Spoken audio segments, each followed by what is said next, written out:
If you're born on the 2nd, the 11th, the 20th, the 29th, or if you have Lifepath 2 or 11, or if you have a name number 2 or 11, you are a healer. Being born on the 2nd, the 11th, the 20th, or 29th is going to naturally give you all the innate qualities of a healer and cause you to feel like a healer. If you have a 2 or 11 as your life path number, all the experiences that you go through in life are going to turn you into a healer over time. But if you have 2 or 11 as your name number, like myself, people are going to see you like a healer and you're going to express yourself and operate like a healer. The people with this energy tend to be introverted, calm, pacifist, peaceful. They're deeply emotional. They're emotionally intelligent. They operate off of duality. They tend to be indecisive. They tend to be guided throughout life by some higher power. And these people are aware of other people's thoughts and their emotions. We're also extremely cooperative. All of these qualities that 2s and 11s naturally possess and learn over time make us the perfect healers. And all these qualities are supposed to be mastered so that we can perfect the art of healing. And for those that want to know the difference between 2 and 11, the only difference between 2 and 11 is that the 11 has leadership qualities and they're more creative. So these people heal at a grander scale, and these people tend to lean more towards public speaking, motivational speaking, or doing something that's going to affect people at a greater scale. While 2s, they tend to work with people on a more one-to-one basis or a more relationship-oriented basis. Being a 2 or an 11, you're not here to dominate the world or to control. You're here to be more cooperative. You guys are great listeners. You guys are emotionally intelligent. You guys can understand multiple perspectives at the same time. You guys are really intuitive. You guys are peacemakers. You guys know how to align your energy with other people so that you can absorb information from their soul at a soul level and develop a deep and lasting relationship. The numbers 2 and 11 are also water numbers, and water does not have its own shape. It takes on the shape of whatever structure or vessel or container that it's inside of. This makes the 2 and the 11 extremely receptive to other people's energies.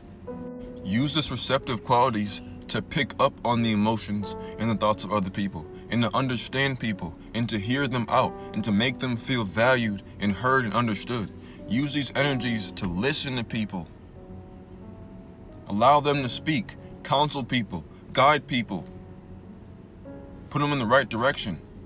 The 2 and the 11 are motivators. They're here to serve humanity, not to rule humanity. And this is because they understand people sometimes more than that person even understands themselves. And so a 2, they actually knows what's best for humanity, because they can literally align their energy with the thoughts and the emotions of others. But as a 2, you're deeply emotional yourself. You need to understand that your emotions, you can't identify with your emotions, because then your life is going to be extremely unstable. Sometimes when you're working, you're not going to feel like working. Don't just not work just because you don't feel like it. Sometimes you're not going to really be in a good mood, and people are going to need your help, or people are going to need something from you, or you may be interacting with somebody else, and because you're not in the mood, you may treat them poorly, because you guys do go through a whole bunch of mood swings. So don't treat people according to your emotions. I'm not saying to detach from your emotions, but detach from identifying with your emotions. You can still feel your emotions, but don't identify with them. A lot of 2s and 11s allow their emotions to use them and possess them. Emotions are not supposed to be used for decision making. Emotions are supposed to be used for learning, manifestation, and they're supposed to be used for healing, but never decision making. Whenever you're feeling an emotion coming from someone else, or a thought coming from someone else, or you feel an emotion yourself, instead of acting upon that feeling, get to the root of that emotion, and that's the actual cause. Don't just listen to what your emotions are saying. Take that emotional feeling and then study it to a deep level so that you can understand it. Then once you get to the root of that emotion, then you can work with it and decide how you're going to operate on it. But don't just operate based off of how you feel.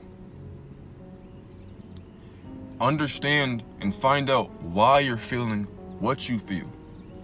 That's called using emotional intelligence. allowing your emotions to make you smarter, using emotions to learn. You guys also tend to be deeply imaginative. You guys live a lot in your minds and in your heads. You guys have a very unique inner world. And your emotions are always going to be flowing. I would say the best way to not be emotionally overwhelmed by people is by connecting your emotions to your imagination, by living in your imagined reality, so that they can manifest the state of you living in that reality.